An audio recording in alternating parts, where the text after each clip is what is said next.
Shalom.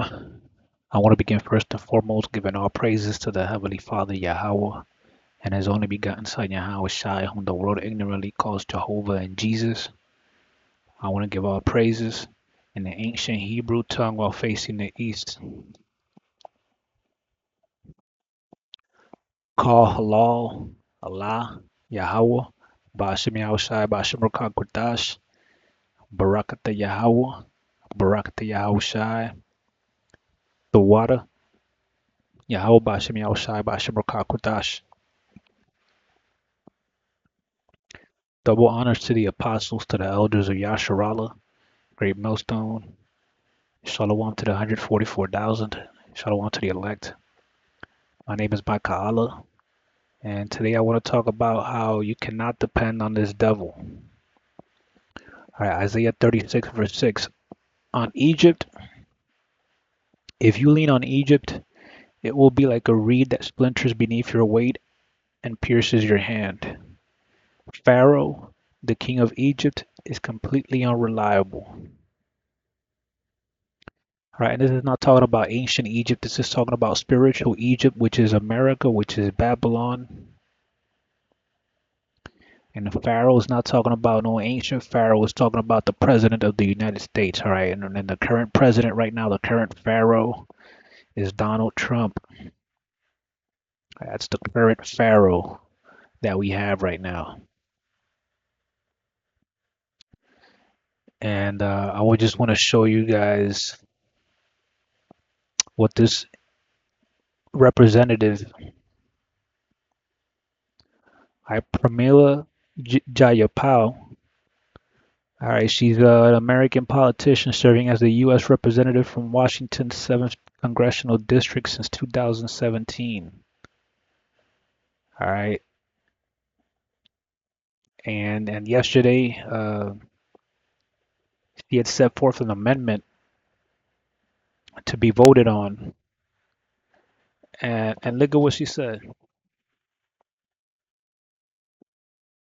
Here in the Judiciary Committee, we've been having a markup on the Republicans' outrageous budget, and it includes a whole bunch of things around enormous amounts of money that they're shoveling to the Immigration and Customs Enforcement to be able to continue their mass deportations, detentions, arrests, unlawful, unconstitutional actions that Donald Trump has been unleashing on the country to terrorize people. And there's a series of amendments, but the one that just stuns me, like literally absolutely stuns me, is the amendment that I just introduced to say that given that we are continually seeing the Trump administration go out and use ICE to detain, arrest, and deport U.S. citizens, including U.S. citizen children, that my amendment just said no funds shall be used for ICE to be able to do that. Now, that is actually the law. ICE is not supposed to be able to detain and deport U.S. citizens. Where are you going to deport a U.S. citizen to, by the way? But that is actually happening, where U.S. citizen children are being deported, where U.S. citizens are being arrested and detained, and by ICE. And so it seemed like a total no-brainer for me to be able to introduce this amendment, and I really hoped and believed that perhaps some Republicans on the other side would stand up for their constituents. Because remember, if you vote no on this amendment, you are saying that the U.S. citizen constituents who elected you to come to Congress, that you're not going to stand up and fight for them. It was stunning to me. We had a long debate. The Republicans refused to say anything because they know how wrong this is, that they wouldn't stand up for U.S. citizens not being able to be detained and deported by ICE. And they literally voted no on the amendment. They voted to be able to have Trump use ICE to detain and deport U.S. citizens. It is stunning to me, and I think that we have to recognize that this is a moment of tremendous constitutional crisis where we have colleagues on the other side that are saying it's okay for ICE to detain and deport a U.S. citizen.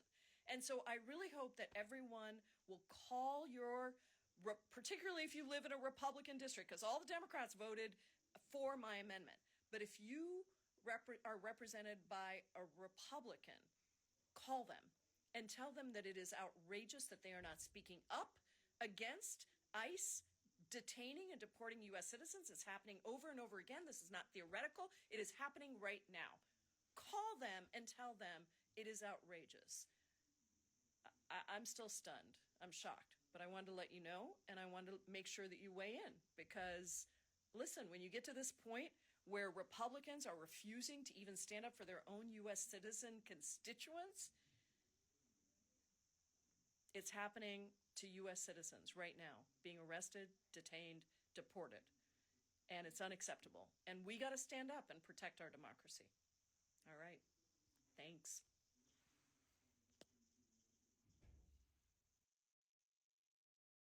So you see,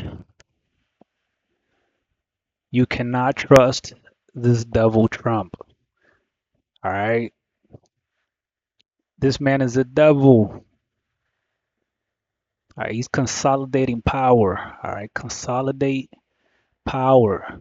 Consolidating power refers to the process of strengthening and centralizing authority, often through the elimination of opposition and the establishment of control over various aspects of governance.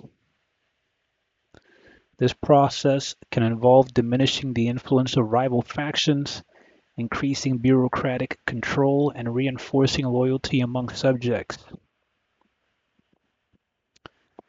All right, and check out number 5 here, legislative changes. Implementing laws that benefit the leader and their regime, such as extending their term in office or increasing their authority. All right, so if they can deport U.S. citizens, all right, they can take their enemies and basically deport them. All right, they got political enemies. They can go, hey, this man is talking too much. They got their citizens that are speaking out too much. Journalists or whatever. They can deport their asses if they want to. They can come up with something, make up a lie, say, oh, that person was involved with terrorists. That person had terrorist affiliations, so we had to deport them.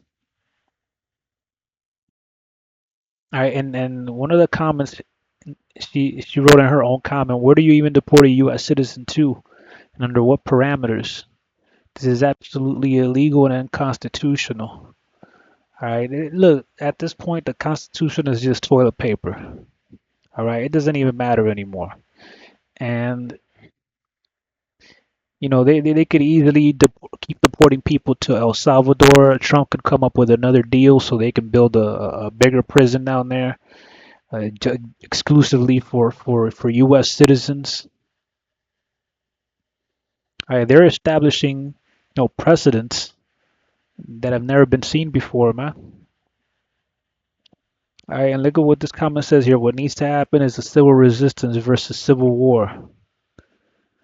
All right, and hey, the Egyptians, all right, the Americans, the Babylonians, they're getting into that spirit, that Civil War spirit.